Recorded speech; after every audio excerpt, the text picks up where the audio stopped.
This is a graduated neutral density filter. It is a common tool for shooting landscape photography. It allows you to reduce the dynamic range that your camera needs to capture by darkening the sky at the top and allowing the light to go through at the bottom.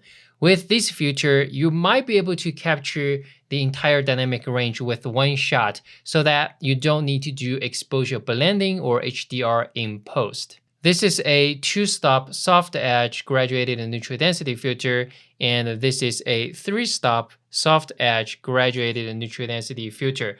So soft edge means the transition from dark to clear is very gentle. It's very smooth, very slow, where a hard edge filter means the transition from dark to clear is very sudden. So depending on what kind of subject you are shooting, you might want to consider different type of graduated neutral density filter. For example, if you are shooting seascapes, the horizon is straight, so you might want to choose a hard edge graduated neutral density filter. Or if you are shooting mountains where you don't get a straight level horizon, then you might want to choose a soft edge graduated neutral density filter. For me, since I mostly shoot in the mountain areas, that's why I bought these two soft edge graduated neutral density filters.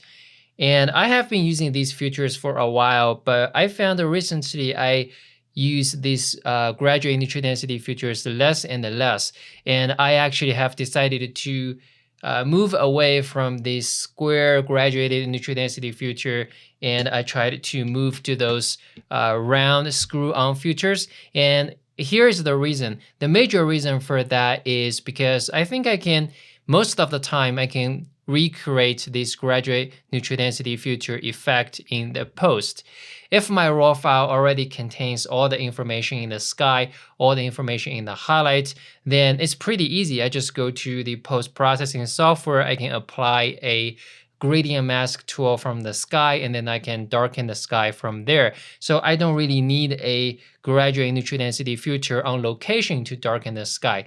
And also, I think editing the raw file in post gives me more control and flexibility. For example, if I use a soft edge neutral density filter, or if I use a hard edge graduate neutral density filter on location, then the effect is baked into the raw file. I can't change that. I can't undo those.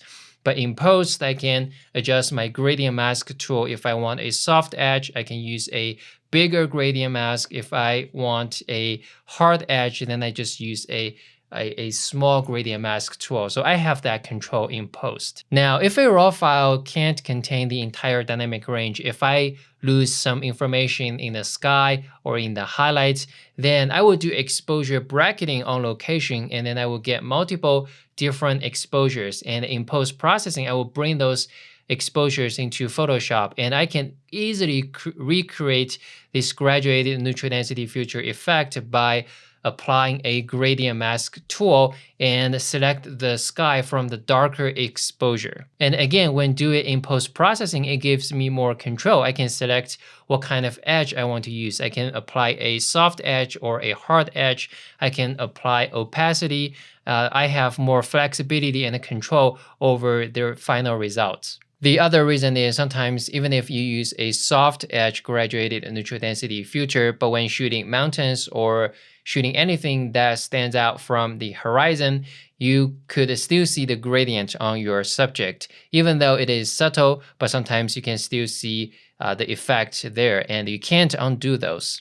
Since I can recreate this graduated neutral density filter effect so easily, I find most of the time I don't need to carry these square filters.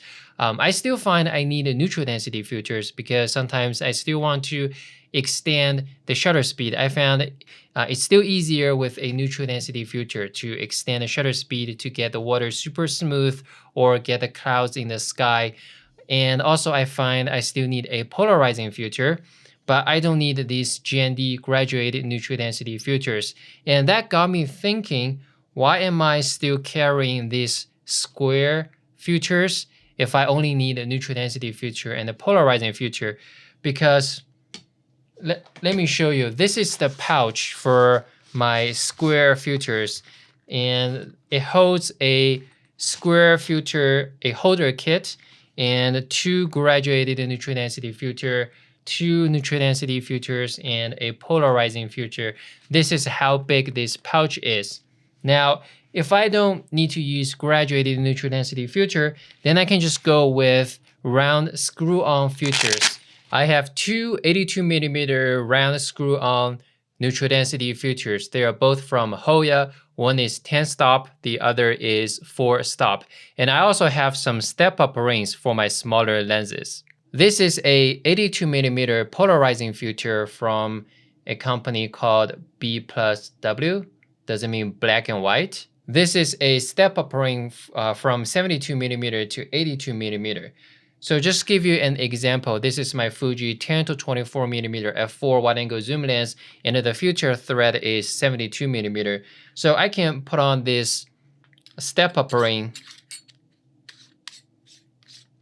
and then I can use my 82mm round screw-on filters on the top. So that way, even though this lens has a 72mm filter thread, I can still put a 82mm filter in front. So that's very easy to use. And in my opinion, I think these round screw-on filters are easier to use than those square filters. This is a size comparison. This is the square filters pouch, and this is the round screw-on filters pouch. You can see how much space I can save by going to these round screw-on filters.